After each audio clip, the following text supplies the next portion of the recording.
Your kids will love McDonald's Happy Meal. It's food and fun in a box. The best breakfast under the big top is post-sugar rice. It's putting a smoother, sweeter taste into the most instantly... Imagine walking down a grocery aisle in the 1950s through the 1990s, where shelves weren't just stacked with bread, milk, and cereal, but with bold experiments that promised to change the way America ate forever. From futuristic freeze-dried meals to bizarre flavor mashups, food companies were racing to capture the nation's appetite with creativity, convenience, and sometimes a little bit of madness. Some of these products were so ambitious they seemed ahead of their time, while others left shoppers scratching their heads. Yet, despite flashy launches and big marketing pushes, they all flopped and quietly disappeared. Today, we're digging up 25 of the most fascinating, innovative grocery items that failed miserably. In the 1970s, Gerber thought they could extend their baby food empire into the world of busy young adults. Their idea? Gerber Singles, launched in 1974. Instead of mashed peas for babies, this was mashed meats, veggies, and pastas for grown-ups, still packed in those signature little jars. The logic was, hey, we fed you as a baby, why not as an adult? But here's the problem. Once only for babies, now for adults. No one wants to be reminded of drooling in a high chair while eating dinner. The packaging screamed infant food, and the texture was anything but appealing to adults looking for independence. Singles wanted frozen pizzas, not jarred turkey casserole puree. The result? A complete disaster that was mocked more than it was eaten. And as weird as that flop was, the next one is even stranger, because it made people avoid snack time altogether. Flashback to 1975 when Colgate-Palmolive, yes, the toothpaste giant again, decided America needed a healthier snack. Their creation, Bambianos, roasted, flavored soybeans sold as a crunchy, protein-packed alternative to chips. On paper, it sounded like a win.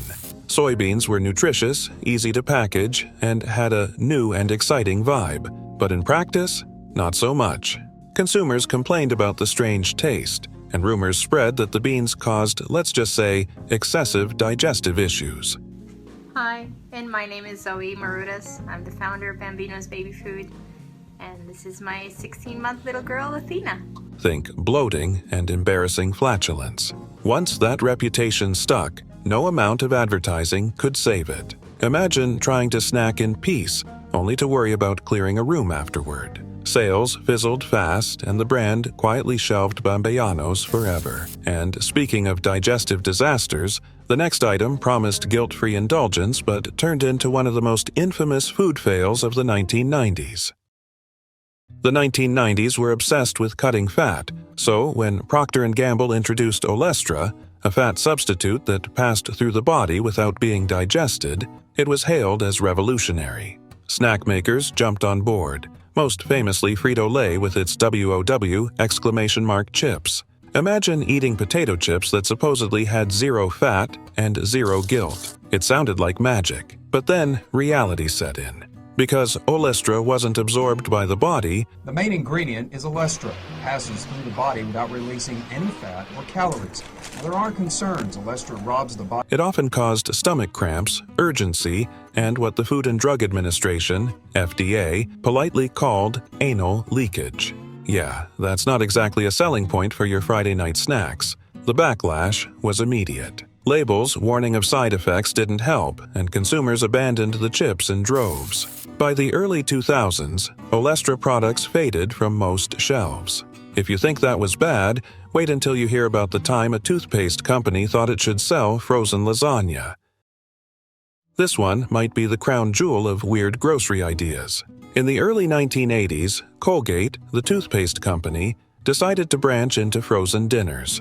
One of their products? Colgate Beef Lasagna. Just imagine walking into the store and spotting Colgate next to Stouffer's.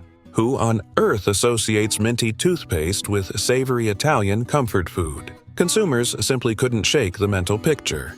Eat lasagna, then immediately brush your teeth with the same brand. With the same name, a minty fresh frozen dinner? Why would they ever want that? Customers were confused with the brand image. They weren't sure what to think, and thus the product wasn't on the frozen food The brand identity clash was fatal, and people stayed far away. The lasagna bombed so badly that Colgate never again strayed far from oral care. It became a cautionary tale in marketing classes about how powerful brand association really is. Yet, Colgate wasn't the only one trying to reinvent itself. Even McDonald's, the king of burgers, once failed miserably at trying to look grown-up. By the mid-1990s, McDonald's was a global powerhouse, but executives worried they weren't appealing to adults who wanted something a little more sophisticated. Their solution? The Arch Deluxe Burger and an entire deluxe line of sandwiches launched in 1996. This was supposed to be a gourmet fast food experience. Fancier buns, higher prices, and ads showing kids rejecting it because it was a burger for grown-ups. Are just the start of a great burger. Crisp leaves of iceberg lettuce. The stone-ground mustard sauce. The problem? McDonald's core customers weren't looking for sophistication. They wanted value, speed, and familiarity. The Arch Deluxe felt overpriced, overhyped, and out of place on the Golden Arches menu. Despite one of the most expensive marketing campaigns in McDonald's history, sales flopped, and the deluxe line was discontinued by 2000. But that wouldn't be the last time food giants overestimated what people actually wanted, as the next wave of oddball snacks proved. In 1985, Coca-Cola did something gutsy, or foolish, depending on who you ask. They changed the recipe of their classic Coke formula and launched New Coke. The idea was to make it sweeter to beat Pepsi, especially since taste tests earlier said people liked the new version. But something went very wrong. The emotional bond people had with the original Coke was deep. They didn't care about the science or sweetness. They wanted their Coke back. New Coke triggered outrage. People hoarded old Coke. This has got to be the boldest consumer product move of any kind, of any stripe, since Eve started. And even protests broke out.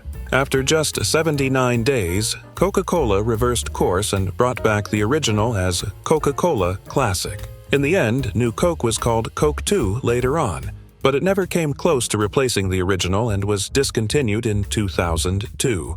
That brings us to another brand trying something wild. Take a candy you love, turn it into soda. Imagine your favorite candy becoming a drink. In the early 1980s, Lifesavers, the ring candy, tried exactly that. Lifesavers soda. They gave it the same kinds of flavors people liked in the candy. Pineapple, orange, grape, lime. I would guess there was 5 flavors put out in the mid-90s. This is the only flavor I have. I'm always looking for more. He also posted about a Lifesavers candy from bundled in colorful cans that mimicked the candy wrapper stripes. But even though taste tests were promising, the real world didn't go for it. Many consumers found the soda overly sweet or just not appealing enough compared to established soda brands.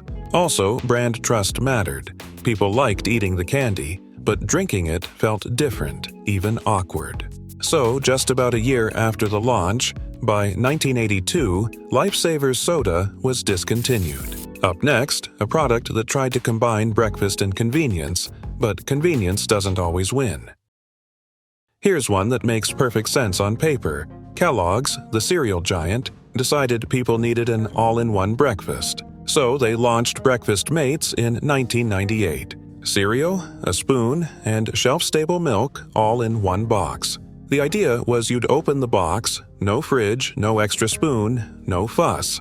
Great convenience, right? But it failed. Why? A few reasons. First, even though the milk didn't need refrigeration, people were weirded out seeing milk in with cereal because they expected cereal up in the cereal aisle and milk and dairy.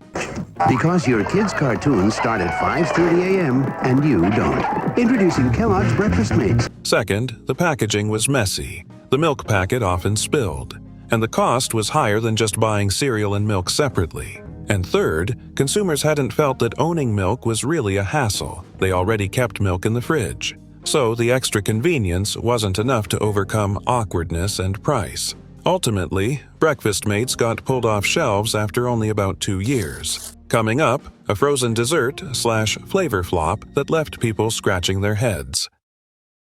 In the early 1990s, Pepsi decided clear soda was the next frontier and launched Crystal Pepsi in 1992, nationwide in early 1993. The pitch, a clear cola that looks pure and fresh, without caffeine.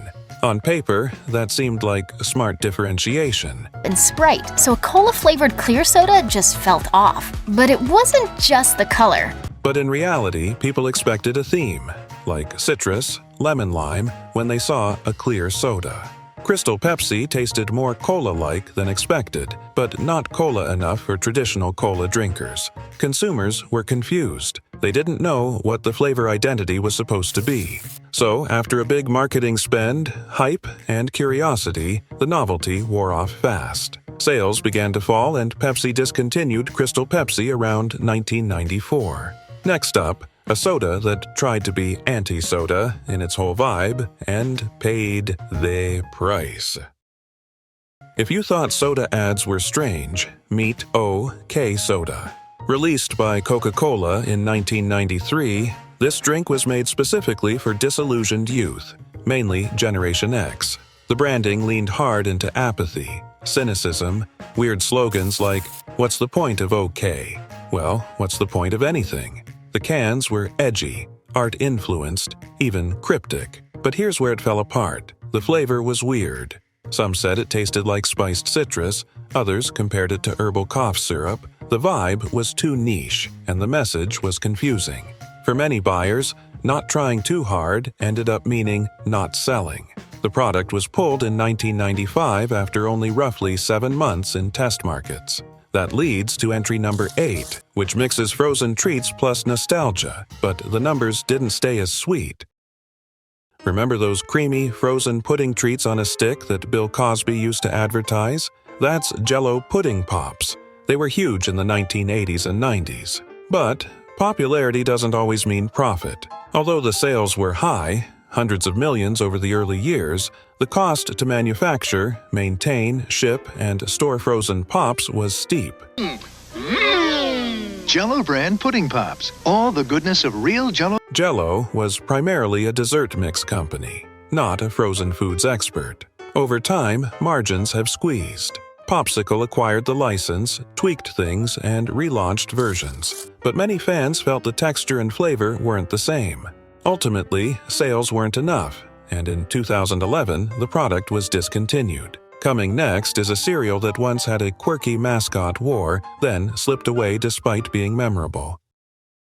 In the 1960s and 70s, Quaker Oats launched Quisp, a cartoonish alien mascot cereal that competed head-to-head with its twin product Quake. Kids were meant to pick sides. There was even advertising urging you to choose one over the other. Quisp won the first contest, but despite initial popularity, it never solidified itself as a huge, permanent staple. Over time, changing tastes, increasing competition, sit a little bit longer, so I'll see how it is now. From sweeter or more visually flashy cereals, and probably the cost of keeping multiple versions in production squeezed its life. By the 1990s, it had receded from many store shelves. Later, it only showed up occasionally online or in limited-run promotions. Next, something even more daring. A flavor combo in candy that was loved initially but just couldn't keep itself alive. Here's one that many remember fondly, though it didn't last. PB Max was a candy bar introduced by Mars in 1989, combining peanut butter, chocolate, and a crunchy cookie wrap. It was innovative because it wasn't just peanut butter and chocolate, but also added texture via crisp cookie, trying to stand out in a crowded candy market. However, policy changes inside Mars, they decided to shift focus away from peanut butter-centric products. Mixer because it won't bring the dough together into like a big ball like your stand mixer will. Coupled with the fact that PB Max didn't become a consistent top seller led to its demise. Even though people liked it, the company didn't want to invest more into something that wasn't growing fast, so they pulled it. Up next, I'll roll out even more of these failed grocery gambles, foods that dared, flopped, and got forgotten. Launched by General Mills around 1995, French Toast Crunch was a maple-flavored cereal where the pieces looked like tiny slices of French toast sprinkled with the cinnamon sugar. At first, it seemed smart. Kids already loved Cinnamon Toast Crunch. This was just pushing the breakfast treat idea further. But by 2006, the cereal had been discontinued in the US. The reasons? Sales weren't strong enough to justify keeping it in production. Nutritional pressures started rising. Cereal heads, today we're going to talk about French Toast Crunch. Now, this wonderful cereal was spawned by the People were more aware of sugar content, whole grains, etc., and French Toast Crunch didn't align well with those trends. Also, General Mills shifted priorities away from sugary novelty cereals. It survived longer in Canada, though, which shows how regional taste and regulatory differences matter. It's a good example that cute shape plus sweet idea doesn't guarantee success. Next, we move to a cookie so big it became awkward. Picture an Oreo cookie that's massive. Introduced in 1987, Big Stuff Oreo was essentially a supersized take on the classic, individually wrapped in packs of 10. The idea was cool. One huge Oreo instead of several little ones, for snack-on-the-go appeal. Mum says that dogs shouldn't eat biscuits. But size can cut both ways. Several problems showed up. It was cumbersome to eat, dunking in milk, a big part of the Oreo experience, became clumsy, calories were high, production costs went up, and by 1991, only about 4 years later, Big Stuff was pulled. It's a reminder, novelty must balance usability. Up next, a cereal design that leaned hard into fun shapes and mascots, but fizzled anyway. Kaboom was this circus-themed vitamin-fortified breakfast cereal from General Mills, introduced in 1969. It had oat cereal bits shaped like clown faces plus marshmallow stars, later adding bears, lions, and elephants in the 1980s. It had strong childhood nostalgia, flashy mascots, fun visuals, everything to grab kids' attention. But it gradually lost momentum. By 2010, Kaboom was discontinued. Why? Over time, consumer tastes shifted. Marshmallow-heavy, highly sweet cereals started getting criticism for being too sugary. Plus, the costs of keeping unique shapes, licensed mascots, It didn't taste the same anymore. This stuff stayed on shelves, although hard to find, until about 2000. And maintaining those visuals rose. Also, shelves got crowded. Many cereals competing for similar flavor/sweetness niches. Kaboom didn't adapt fast enough, and though people still remember it fondly, it couldn't sustain its market share. Next, a snack that promised no fat but brought too much trouble. Mars first launched Kudos in 1986 as a candy bar meets granola snack. They were sweeter and more indulgent than ordinary granola bars, featuring candy bits like Snickers, M&M's, Dove chocolate. Over time, though, consumer trends shifted toward more natural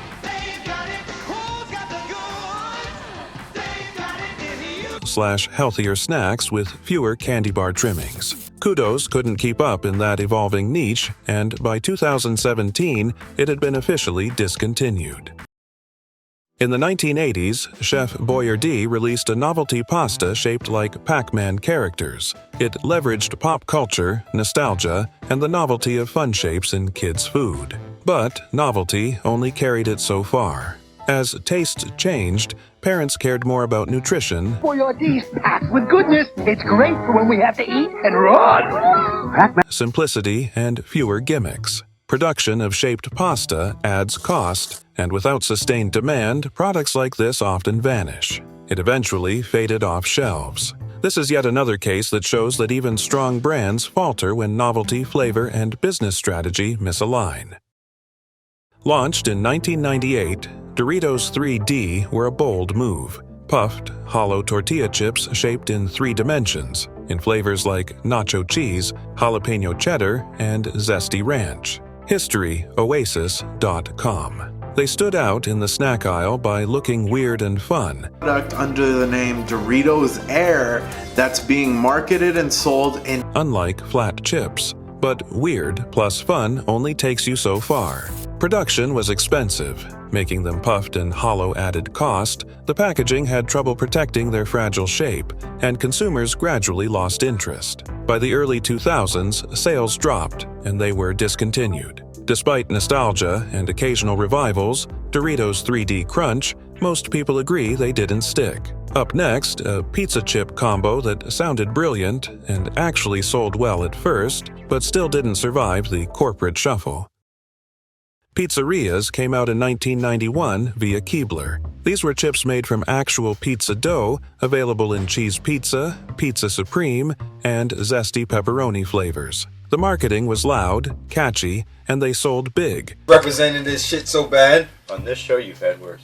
Oh, it definitely had fucking worse, man. They made something like $75 million in their first year. Wikipedia.org/pizzerias. But after a few years, the chips vanished. The reason? Corporate changes. When Keebler's parent company was sold and broken up in the late 1990s, Pizzerias didn't survive the reorganization.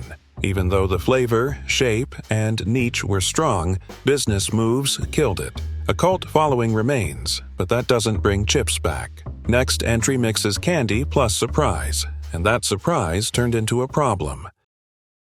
The Wonder Ball, originally released by Nestle, was a hollow chocolate sphere filled with a toy in the middle. Great idea for kids. Chocolate plus surprise equals delight. But this turned out to be a legal problem.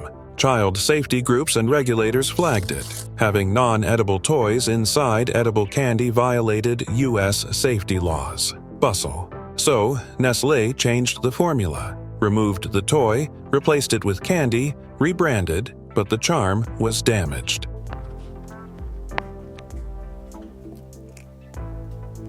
Eventually, sales faded, and the product was discontinued entirely. Even nostalgia couldn't revive the original concept. Next, we go to a cheesy snack that everybody loved, but for once, taste wasn't the issue. In the 1980s, Planters cheese balls were a cheesy, crunchy snack in bright orange spherical form. Folks loved them, but over time, they disappeared. What caused this? Multiple factors. Snack market saturation, changing consumer preferences, some moving toward less artificial flavor or less extremely cheesy dust, cost of production relative to returns.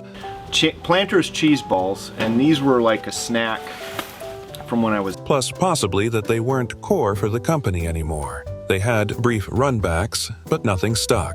The snack just couldn't fight its way back permanently. Up next, a yogurt product that tried to party with candy sprinkles and then got dragged by its own fun.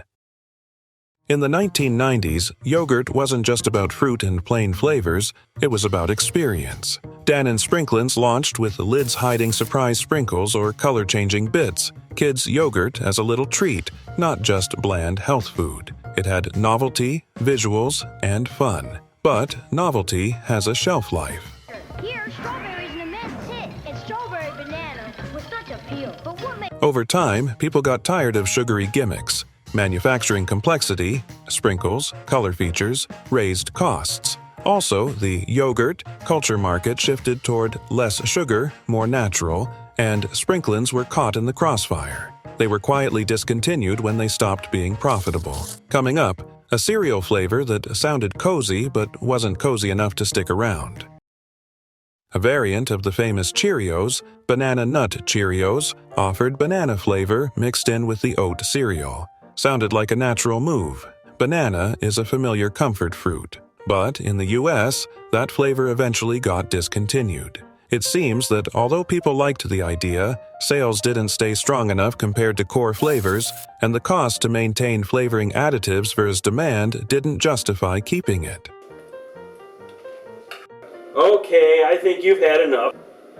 As trends changed and with more focus now being on plain, whole grain, less sugar, banana nut didn't fit well. And finally, inspired by NASA's space program and developed by Pillsbury in the 1960s, space food sticks were marketed as a futuristic snack for Earthlings. These chewy, tube-shaped energy bars came in flavors like peanut butter and chocolate and were designed to mimic the compact, nutrient-dense food astronauts consumed in orbit.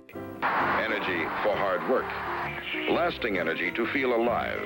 Their sleek packaging and sci-fi branding captured the imagination of a generation fascinated by space exploration. Though they briefly resurfaced in the early 2000s as a nostalgic novelty, they ultimately faded due to changing tastes and competition from modern energy bars. Today, they're remembered as a quirky relic of the space race era. equal parts innovation and marketing spectacle.